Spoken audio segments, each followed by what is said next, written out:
7 चीज़ें ऐसी हैं जो आपने सर्दियों में इस्तेमाल ही नहीं करने। बहुत सारे क्रीमी चीज़ी खाने, डाइजेशन के मसले होते हैं। बहुत ज़्यादा डेयरी प्रोडक्ट्स का इस्तेमाल, उससे आपको रेस्पिरेटरी प्रॉब्लम हो सकती है, म्यूकस हो सकता है।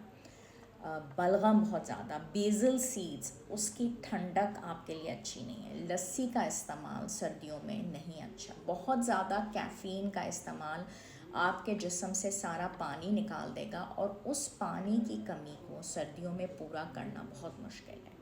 तो डेयरी प्रोडक्ट्स हो गए, उसके बाद आपने ज्वार का आटा वो भी इस्तेमाल नहीं करना। बहुत ज़्यादा आप ठंडी स्मूदीज़ बना रहे हैं जो आप, वो भी आपने गर्मियों में लेनी होती हैं। ठीक है, तो बेसल सीड्स हैं, ठंडी स्मूदीज़ हैं, लस्सी है, और उसके अलावा बहुत ज़्यादा कैफ़ीन है। इन सारी चीज़ों से आपने सर्दियों में बचना है।